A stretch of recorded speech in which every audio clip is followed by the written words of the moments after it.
উম্মত মনে রাখো, বিশ্বাস রাখো আমার কথা, তুমি সূরা ওয়াকিয়া পড়ো, আল্লাহ কোনোদিন তোমাকে না খাইয়ে রাখবেন, অভাব দেখাবেন আল্লাহ তোমাকে। হযরত আব্দুর রহমান ইবনে আউফ রাদিয়াল্লাহু তাআলা আনহু, তিনি মওতের সময়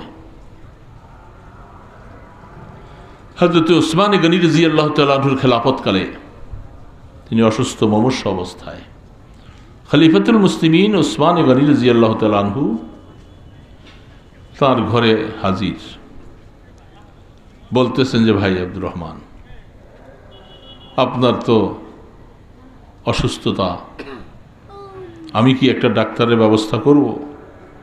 আল্লাহ পাকের উপরে ঈমান কত, বলে যে ডাক্তার যিনি তিনি আমাকে রোগ দিছেন, আপনি আবার কোন ডাক্তার আনবেন? ইয়াকিন মাওলার উপরে, বলে আমার ডাক্তার লাগবে না। তার ইয়াকিন যত বেশি মজবুত, এর মানে আপনাকে ডাক্তার নিতে নিষেধ করে নাই, কিন্তু তার ইয়াকিন এত বেশি। তারপরে বলছেন যে আপনার মেয়েরা আছে ঘরে, ছেলে সন্তান নাই, আপনি যদি বলে যান আমি বাইতুল মাল থেকে তাদের জন্য কিছু ওজিফা বরাদ্দ করে দিয়ে যাই। আপনি দেখার পরে মেয়েরা কামাই রোজগার করবে কোথায়, কিভাবে চলবে?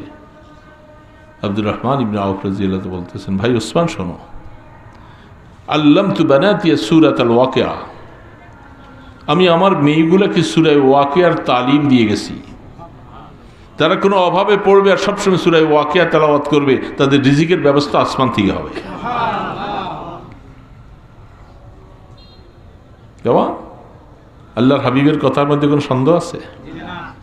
কিন্তু আমরাই হইলাম সন্দেহওয়ালা, আমাদের ইয়াকিন কম, পাই না। সূরা ওয়াকিয়া আপনার ঘরে নাই, তেলাওয়াতের পরিবেশ নাই, আফসোস। না নিজে পারেন, না নিজের বাচ্চারা পারে, না আপনার বিবি পারে।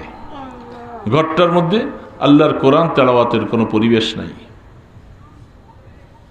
যে ঘরের মধ্যে কোরআন তেলাওয়াত নাই, আল্লাহ রসুলের, ওটা জিন ভূতের আড্ডাখানা হয়, জিন ভূতের আড্ডাখানা হয়।